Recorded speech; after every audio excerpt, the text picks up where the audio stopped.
¿Qué ocurre cuando el horror no parece diseñado para entretener, sino para advertir? Cuando los sonidos están distorsionados, las voces no tienen alma, las imágenes no encajan y el tiempo parece roto.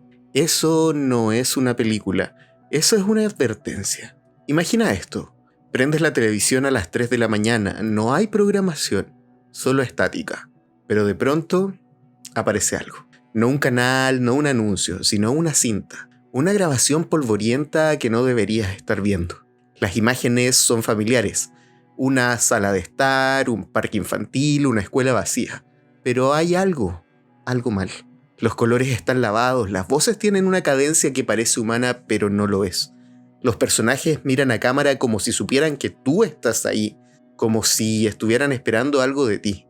Eso es el terror analógico. Y no nació en Hollywood, ni en las grandes productoras, nació en los rincones oscuros de Internet, en foros abandonados, en cintas VHS encontradas en sótanos, en archivos sin nombre subidos a YouTube por cuentas sin rostro. Es el horror que no viene de la fantasía, sino de una realidad corrupta, una realidad que se parece a la nuestra hasta que deja de hacerlo. El terror analógico no necesita de monstruos con colmillos ni asesinos con machetes. Sus armas son más sutiles, más perversas. Se vale del Uncanny Valley, esa sensación de incomodidad que sentimos cuando algo es casi humano, pero no del todo.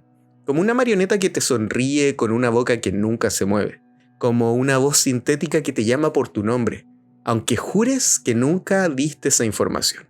Es el mismo malestar que experimentaron los pacientes del experimento MK Ultra, cuando los privaban del sentido del tiempo y la identidad.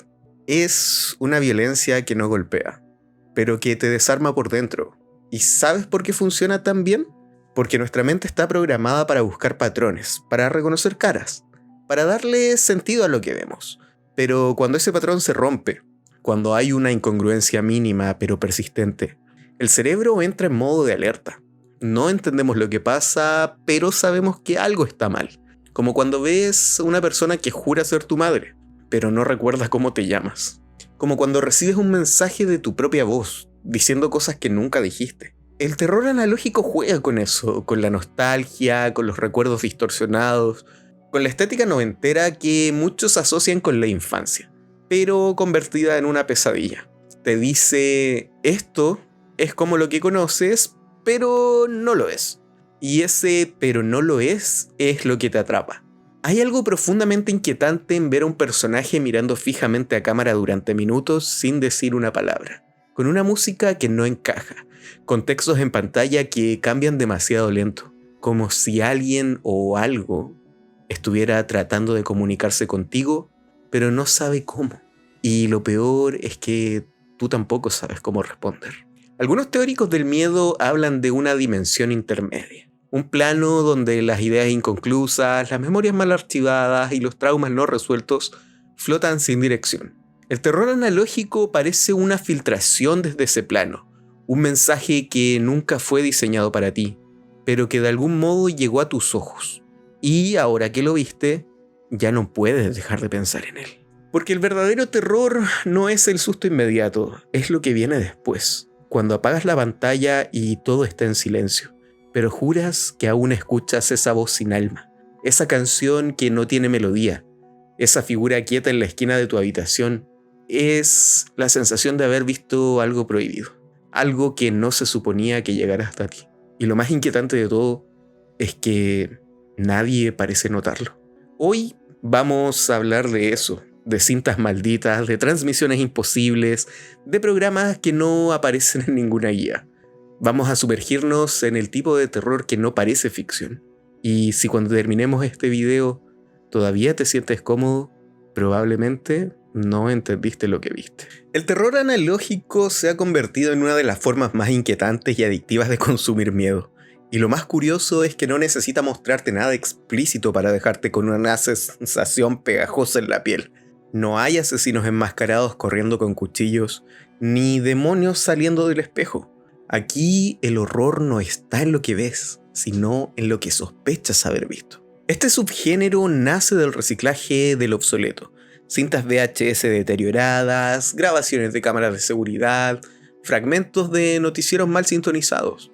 mensajes del gobierno que parecen transmitidos desde otra dimensión. Todo lo que alguna vez fue cotidiano, los televisores con antena, los menús de cassette, los comerciales escolares, es ahora reinterpretado como una ventana a lo siniestro. El terror analógico juega con la nostalgia, sí, pero solo para apuñalarte con ella. Proyectos como Angel Engine, Entidades del Vacío, Reto Lam, Local 58 o The Mandela Catalog no te cuentan una historia con inicio, desarrollo y final. No te dicen qué pasó ni por qué. Lo que hacen es sugerirte algo, mostrarte fragmentos, escupirte pedazos de una realidad alterna, como si alguien o algo te hubiera filtrado una parte mal editada de un archivo clasificado. Y eso es precisamente lo perturbador. La sensación constante de que estás viendo algo que no deberías estar viendo. Ese formato incompleto no es una falla, es el corazón del terror analógico. Porque lo que tu cerebro no puede completar, lo inventa. Y lo que inventa es, por lo general, peor que cualquier cosa que te pudieran mostrar. Como en los sueños, donde ves algo fuera de lugar y lo aceptas como normal, hasta que despiertas y entiendes que algo no cuadraba. El terror analógico opera en ese mismo limbo, el de lo casi real. Y es que estos proyectos no gritan «esto es falso». No lo necesitan. No hay efectos especiales espectaculares, ni CGI, ni producción hollywoodense. Lo que tienen es algo mucho más poderoso: verosimilitud. Parecen reales, te hacen dudar. Usan voces robóticas, transiciones incómodas, errores técnicos, cortes abruptos. Como si alguien hubiera grabado por accidente una anomalía. Como si estuvieras viendo una transmisión interrumpida por una entidad que no entiende del todo cómo funciona el lenguaje humano. ¿Y por qué está tan de moda ahora? Porque vivimos en la era de la desinformación, de las teorías conspirativas, de los deepfakes, del contenido que parece verídico hasta que ya es demasiado tarde. El terror analógico captura perfectamente esa paranoia contemporánea. La sospecha de que hay algo oculto entre las señales, de que todo lo que consumes, las noticias, los tutoriales, los mensajes del gobierno, podría estar intervenido por una presencia invisible que no busca controlarte, sino que avisarte de algo. Algo que no sabes si es real, pero tampoco puedes dejar de mirar. Y si lo piensas, tiene sentido, porque no hay nada más aterrador que lo familiar convertido en amenaza. Una voz infantil que repite frases sin emoción, una cámara fija que graba un cuarto vacío durante horas, un mapa meteorológico que muestra tormentas que no deberían existir. La amenaza está ahí, pero no sabes cómo nombrarla, y eso la hace aún más poderosa. Este tipo de horror no se consume con gritos, se consume en silencio, en la madrugada, con los audífonos puestos, solo. Porque aunque estés rodeado de gente, estos videos logran que te sientas como que fueras la única persona en el mundo que los está viendo. Y quizás, solo quizás, ese era el objetivo desde el principio. The Backrooms es sin duda uno de los pilares más inquietantes del terror analógico contemporáneo. Nació de un simple foro de internet. Una imagen granulada de un pasillo amarillo, con luces fluorescentes que zumban. Paredes cubiertas con papel tapiz de oficina barata y un suelo enmoquetado que parece húmedo. Pero lo que comenzó como un creepypasta pronto se transformó en un universo completo. Un laberinto sin fin, un experimento mental, un lugar que te atrapa, sin haber sido creado para nadie. La idea es perturbadoramente sencilla. Te clipeas fuera de la realidad, caíste a través de una grieta en el mundo, como si el universo tuviera errores de programación, y despiertas en eso, un edificio infinito, amarillento, vacío. Pero no estás solo, nunca estás solo. El horror de The Backrooms no viene de sustos repentinos ni de la sangre, sino del concepto de estar atrapado en un lugar que no tiene fin, que no tiene lógica, y que lentamente empieza a devorarte. Aquí se activa uno de los miedos más ancestrales del ser humano, el horror liminal. Esos espacios de tránsito, pasillos interminables, salas de espera, estacionamientos subterráneos, oficinas sin ventanas, que no fueron hechos para habitar, pero que en este contexto parecen ser lo único que existe. Son lugares vacíos de alma, donde la arquitectura misma se convierte en una prisión psicológica. En The Backrooms, el terror es progresivo. A medida que avanzas, el entorno se degrada, los sonidos se distorsionan, las paredes cambian de forma, los colores se vuelven enfermizos. El tiempo pierde toda coherencia, y lo que empieza como una simple exploración pronto se convierte en un descenso a la locura. Cada nivel tiene su propio conjunto de reglas, algunas físicas, otras lógicas, otras que desafían cualquier interpretación racional. Y cada error puede ser fatal. Y sí, a diferencia de otros exponentes del terror analógico, aquí sí hay entidades. Pero no son los típicos monstruos con garras y colmillos. Algunas son silenciosas. Otras simplemente te observan desde lejos, como si tú fueras el experimento. Están clasificadas en distintas categorías según su agresividad, inteligencia o nivel de anomalía. Y lo más perturbador, muchas veces no sabes si estás viendo una entidad o si ella ha estado viéndote a ti todo el tiempo. Este universo se expande como una pesadilla colectiva. Hay quienes aseguran haber soñado con los pasillos amarillos antes de conocer la historia. Otros sienten una familiaridad inquietante al ver los videos de Game Pixels, como si esos lugares siempre hubieran estado en el fondo de su mente, esperando ser recordados. Esa sensación de déjà vu enfermizo, de recordar algo que nunca viviste, es uno de los efectos más estudiados en la psicología del terror. Se llama falso reconocimiento emocional, y es uno de los pilares del uncanny horror. Es ese instante inquietante en el que el cerebro dice, esto ya lo viviste, pero no puede decirte cuándo. Y lo más aterrador de todo esto es que en The Backrooms no hay escapatoria, no hay salida marcada, no hay mapa. El tiempo se distorsiona, la lógica se fragmenta, la arquitectura se reinventa a sí misma como un organismo vivo. Incluso si avanzas durante días, meses, años, sigues atrapado, porque no estás explorando un lugar, estás atrapado en una idea, una pesadilla diseñada por una mente que ya perdió la cordura. O tal vez por algo que nunca la tuvo. Este tipo de terror no apela al grito, apela a la descomposición lenta de tu identidad. Porque en un lugar sin relojes, sin ventanas, sin sentido del yo, lo primero que se disuelve no es tu cuerpo, es tu mente. Y en The Backrooms, cuando finalmente te das cuenta de que estás completamente solo, es porque ya no queda suficiente de ti para sentir otra cosa. El found footage o grabaciones encontradas posee una cualidad única que lo separa del resto del terror. El narrador desaparece, no hay dirección artística, no hay música que te avise cuándo asustarte, no hay un héroe que pueda darte contexto. Solo hay una cámara y alguien que decidió encenderla antes de que todo se volviera irreversible. Es como si abriéramos una caja negra de un accidente que nadie supo explicar, donde lo único que nos queda es el registro y las preguntas que nunca tendrán respuesta. Esa es la fuerza del found footage. No es una historia que se cuenta, es un eco de algo que ocurrió fuera de cámara. Y eso nos obliga a convertirnos en detectives del vacío, a unir pistas, gestos, fragmentos inconexos, con la esperanza de entender lo que ya es irrecuperable. Pero el truco más retorcido no es este. No hay verdad confirmable. Todo lo que creemos entender podría estar mal. Y eso nos aterra, porque el cerebro odia no tener certeza. Prefiere una verdad horrible a un vacío sin forma. El proyecto de la bruja de Blair fue el punto de quiebre. Nunca vimos a la bruja, nunca supimos qué pasó exactamente, pero la cámara siguió grabando. Escuchamos llantos, pasos, gritos en la oscuridad y después solo silencio. Esa decisión no mostrar, no explicar, no fue necesariamente por falta de recursos. Fue un acto quirúrgico de terror psicológico, porque lo que no se ve lo completa tu mente, y lo que imaginas siempre es peor de lo que podrían mostrarte. El filósofo danés Søren Kierkegaard habló sobre la angustia existencial como un abismo al que uno se asoma sin saber si saltará. En el terror analógico tú ya caíste, pero no sabes cuándo ni cómo, solo sabes que algo se rompió. Y el video que estás viendo es el único testigo que queda. En esa caída los límites entre la realidad y la ilusión se borran. ¿Esto pasó? ¿Esto podría pasar? ¿Esto está pasando ahora?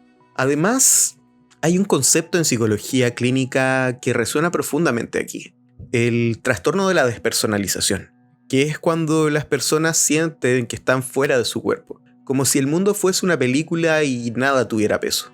Muchos espectadores de este tipo de horror han descrito esa sensación exacta, como si al mirar esas grabaciones algo en su percepción se distorsionara.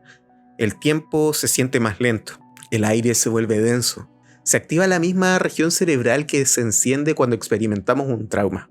Y en los videos analógicos lo que escuchamos, ese zumbido leve, esa estática insistente, ese chirrido apenas audible, parece tener una intención. No son errores de cinta, son rastros, son señales de que alguien estuvo ahí o que sigue estando ahí, pero nunca se deja ver del todo. Porque en este tipo de horror lo importante no es el monstruo, es la ausencia de sentido, la ausencia de explicación.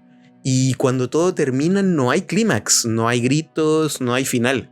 Solo queda una imagen congelada, el parpadeo del rec apagándose y el silencio. Y te das cuenta de que eso se parece mucho a los momentos más oscuros de la vida, a las pérdidas que nunca pudiste procesar, a las verdades que nunca llegaron, a los mensajes que nadie respondió, a esos días en los que el mundo se volvió estático y lo único que podías hacer era mirar. Eso es el found footage en su estado más puro, no un relato, sino un espejo fracturado. Uno en el que si miras el tiempo suficiente puede que termines viendo algo que no querías encontrar. Ya exploramos el fenómeno del Uncanny Valley en otro video del canal, pero esto no es un concepto que se agota fácilmente. Al contrario, cuanto más lo observamos, más nos devuelve la mirada, y no siempre con nuestros propios ojos. Porque esta anomalía perceptiva, este valle inquietante, es donde lo casi humano se vuelve demasiado humano. Es una grieta profunda en la estructura de nuestra conciencia. Nuestro cerebro ha evolucionado para identificar rostros. En milisegundos somos capaces de detectar intenciones, emociones, familiaridad. Pero cuando esa detección falla, cuando algo parece humano pero no lo es del todo, se activa un mecanismo primitivo de rechazo. No es miedo inmediato, es algo más incómodo, más viscoso, es repulsión existencial. Pensemos en los maniquíes, en los muñecos con ojos de vidrio que no parpadean, en las sonrisas congeladas de un androide mal calibrado. No están diseñados para asustarte, pero tampoco para gustarte. Existen en esa zona gris en la que el alma parece haberse ido o nunca haber estado. El terror analógico opera con precisión quirúrgica en este espacio. No te muestra criaturas grotescas, te muestra casi personas. Voces sin alma, rostros con expresiones que no cambian, figuras humanas que caminan mal, movimientos que parecen editados a mano, como si alguien hubiese intentado replicar lo humano sin haberlo comprendido del todo. Y ahí es donde se cuela la paranoia. ¿Qué define que algo sea humano? ¿El rostro? ¿La voz? ¿El movimiento? ¿O la presencia invisible de la conciencia? Si una inteligencia artificial imita todos estos aspectos, pero carece de emociones reales, ¿la convierte eso en una falsificación o en un nuevo tipo de ser? Uno que no sentimos como igual, pero que tampoco podemos ignorar. El filósofo alemán Martin Heidegger hablaba del concepto de lo unheimlich, lo no hogar, lo inquietante en lo familiar, lo que reconoces pero que ha sido despojado de su esencia. El Uncanny Valley es eso, una casa que conoces pero en la que ya no vive nadie, un rostro sin alma, una carcasa con funciones pero sin intenciones. Y eso te enfrenta a una pregunta espeluznante: ¿cuánta alma te queda a ti? En psicología este fenómeno se relaciona con el trastorno de desrealización, una condición donde el individuo siente que el mundo es irreal, simulado o extraño, como si de repente todo lo conocido fuera una copia sin origen. Muchos describen esta experiencia como vivir dentro de un sueño ajeno, y en los videos de terror analógico esa sensación se vuelve física. No es solo una incomodidad visual, es una disociación del alma. Y si esa figura que ves parpadear en una vieja pantalla no está mal hecha, sino demasiado bien hecha, y si ese rostro distorsionado no está gritando por miedo, sino por haber recordado que alguna vez fue humano, esa es la verdadera trampa de lo Uncanny Valley. No nos aterra porque el otro esté corrompido, nos aterra porque podría estar mostrándonos nuestra propia corrupción, porque si algo casi humano nos repugna, es porque nos hace pensar que nosotros también podríamos estar a medio camino de dejar de serlo. Y cuando la estática vuelve a sonar y el rostro de la pantalla te devuelve una sonrisa sin emociones, no sabes si fue un error de grabación o si esa cosa está aprendiendo a parecerse más a ti. Y peor aún, si ya lo logró. Entidades del Vacío, Retolam, Angel Engine, todas estas obras comparten un patrón. Hay algo más allá del lenguaje, algo que está ahí deformando la realidad, hablando en códigos imposibles, invadiendo imágenes que creíamos seguras. Este tipo de terror no da respuestas, y eso es lo que lo hace poderoso. La mayoría de los horrores clásicos terminan con el monstruo muerto, el exorcismo hecho o la casa vacía. El terror analógico no termina, te sigue, te deja con más preguntas que respuestas. Y en esa incertidumbre florece el miedo, porque no sabemos si lo que vimos era ficción, porque no queremos volver a mirar, pero ya es demasiado tarde. Hay una dimensión filosófica en esta incomodidad.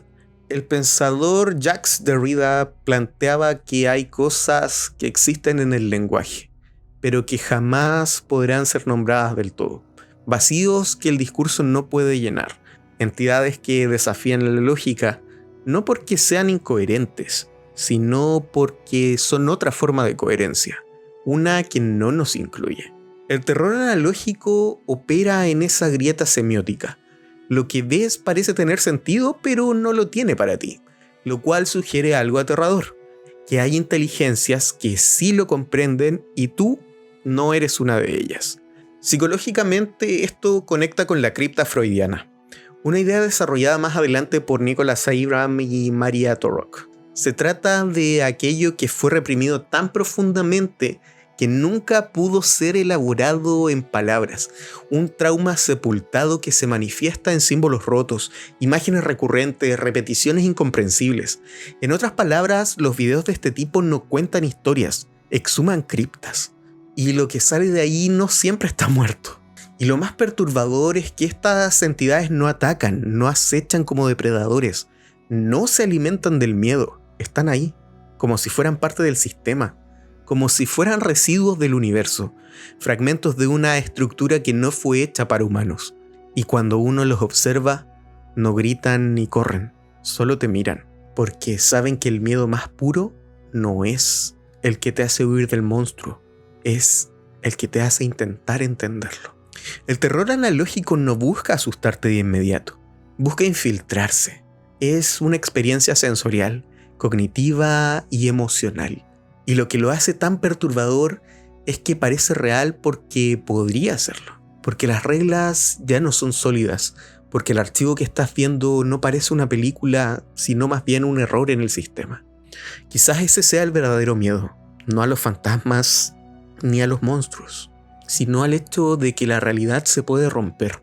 Que hay huecos en lo cotidiano. Que hay algo observando desde la estática. Y que no tiene rostro, ni nombre, ni intención.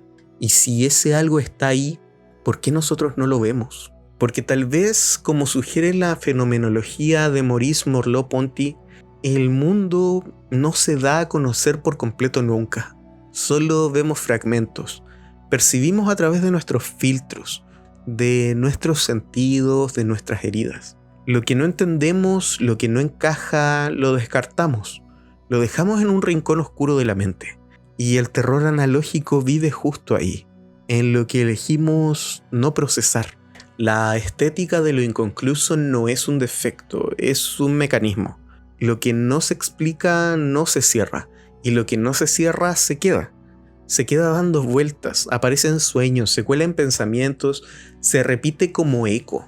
Hay algo en esos videos que activa zonas de la conciencia ligadas al delirio paranoide, a la hipervigilancia y al trastorno de la despersonalización. No porque estemos enfermos, sino porque el cuerpo no sabe cómo defenderse de lo que no puede clasificar. Y entonces nos obsesionamos. Volvemos a mirar, buscamos señales ocultas, patrones en el ruido, mensajes entre líneas. Nos convertimos en voyeurs del sinsentido, esclavos de la posibilidad de que tal vez haya una verdad detrás de todo esto. Pero ¿y si no la hay? ¿Y si el terror más puro es ese? La búsqueda eterna de una respuesta que nunca llegará. Porque el horror analógico no se resuelve, se filtra. Y cuando ya lo tienes dentro es imposible distinguir qué parte de ti sigue siendo tuya. Tal vez ese video extraño que viste hace años sigue girando como un loop roto en algún rincón de tu mente. Y si no fue ficción, entonces, ¿qué viste realmente? You were out for a walk in the middle of the day and the sun suddenly went down? First of all, don't panic. Remain calm and find the nearest streetlight in your area.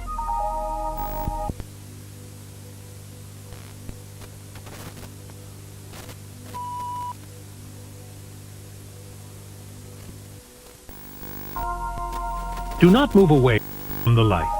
There might be danger in the